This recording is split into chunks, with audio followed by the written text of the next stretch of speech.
was Leo James at the Stag and Hounds for Bristol Roots. We always had music knocking around the house as a kid. My parents used to listen to a lot of James Taylor and Joni Mitchell, people like that. And my dad plays a little bit of guitar and sings some songs, and so that really stuck with me from when I was a kid. And yeah, when I always wrote songs since as a teenager. My mum's got a really embarrassing archive of material which I hope never makes a light of day, and it's worse than the baby photos really. but I didn't really have any sort of formal training in music, and had a few lessons with a guy who used to live next door to us in Devon when I was a teenager, and managed to audition to get into Dartington College of Arts just for my songwriting. They let me in for songwriting on a condition I did a few music grades and sort of brushed up on a few things. And I think being there, I was around some really good people who influenced me a lot really. Some of my friends, sort of folk musicians, and hearing them play, I really found myself really drawn to sort of stuff in roots kind of vein. And the biggest thing that kind of got me into this style of music was I think my friend lent me Kelly Joe Felt's Shine Eyed Mr. Zen, and that kind of blew my socks off really. And that's definitely for me. I'd already been listening to people like John Martin and people like that, but that really influenced me. And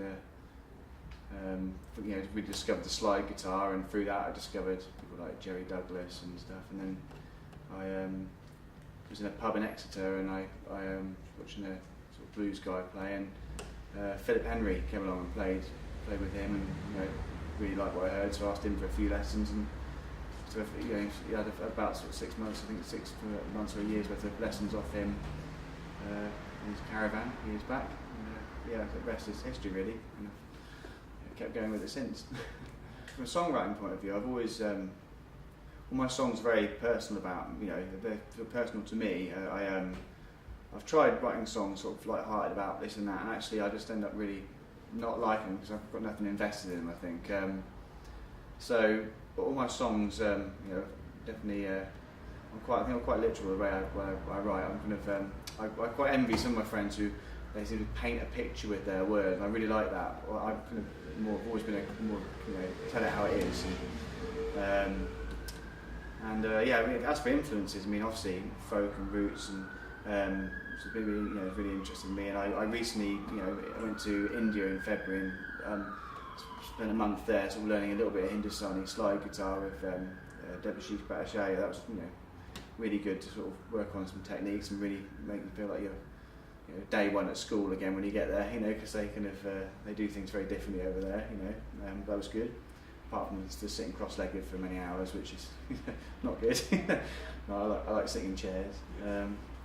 This one's a beat-up old 12-string that I got given when I was 18, and the neck ended up bowed. I think I probably left it leant against a wall, and it was no good as a normal guitar.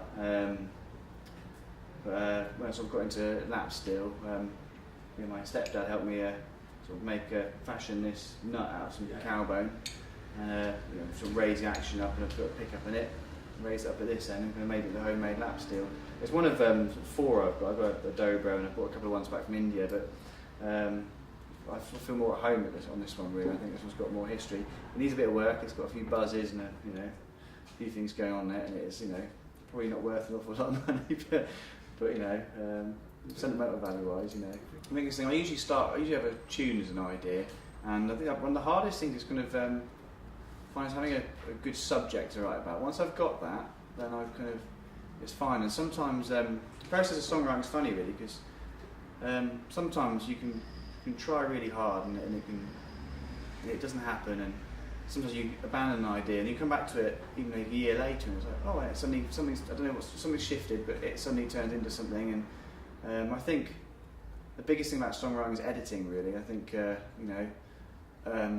I've had times where I've had a couple of ideas in a song, and I'm in love with both the ideas and they're great, but they don't go well together. And I think one of the biggest things is sacrificing something sometimes for the identity of for the thing of the song really. And other times you can not be trying, and a brilliant song just kind of falls out, and it just comes from nowhere. And it's a funny old business really. And I think sometimes you're more productive than other times as well. I think life can get in the way, and I think the biggest struggle for me is having that time to sit down with the guitar and, you know, I think I usually write a song off. You know, I find my most productive times in the morning. Funnily enough, I'm a productive morning person. You know, I'm probably one of those annoying people who's up and ready to go in the morning. But that's when I find I'm most productive. Really, I think kind of late in the day I tend to just kind of enjoy kind of noodling around with the guitar. Really. It's funny old times. I'm turning 30. A lot of stuff happened in my life. You know, I kind of broke up. You know, had a bit of a nasty breakup, and I've got a young daughter from my last relationship, and we had a few deaths. And I've had a marriage. You know, I got married not long ago, and so a lot of stuff happened in the past 4 years. And in some ways, you know, it's been a very busy 4 years. I've been incredibly busy. Not a lot of time to sit down. So. To write music, so that's been a challenge. But when I have sat down, I never really struggled to find things to write about. You know, so that's the good side of it. You know, I've got a new album, High Times and Bad Weather, which I recorded in my friend's living room last November, which has taken a bit of time to come back. It's my second album. The one I did before was the best part of 10 years ago, and I've been kind of playing in various sort of outfits since then. And not really kind of doing enough of my own stuff really, and I've sort of come back to really being focused on that. And this album was recorded with a good friend of mine, Sid Goldsmith, and he does double bass on it and backing vocals. And I think this is quite a stripped down kind of affair really. It's just me and him in the living room. But I think in the next album I'd very much like to take a bit more time and have some other instrumentalists on it really, and some nice arrangements, and draw some people in, pull some people in to get involved really would be good.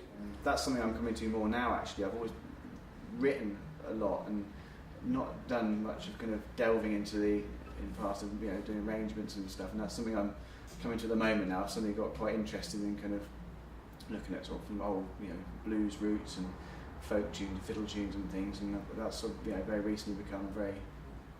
I've always been interested, but it's become very appealing to me as a musician. I think to sort of progress and move forward by looking back. As they also, that's the thing they say. To go forward, you have to look back and what's gone before. But so sort of play a lot of regularly around Bristol. Kind of quite a busy summer.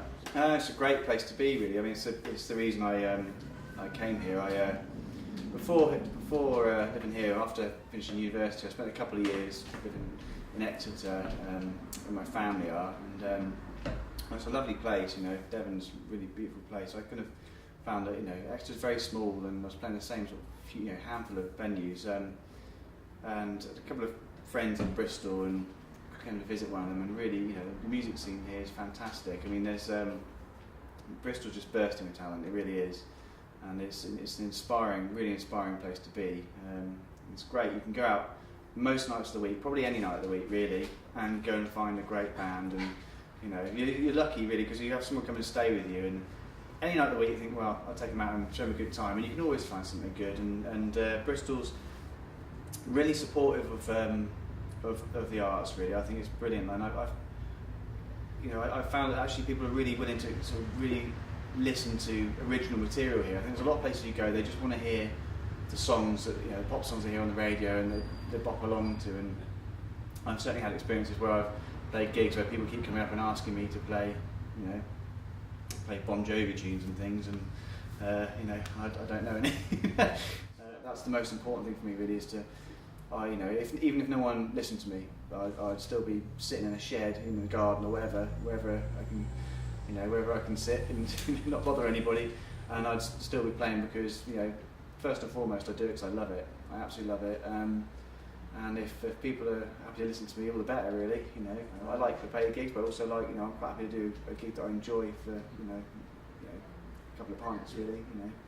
So most important thing for me, I think, is just keep making CDs and keep doing it, and hopefully work with some other great musicians and do some projects that I'm be happy and proud of and enjoy the experience.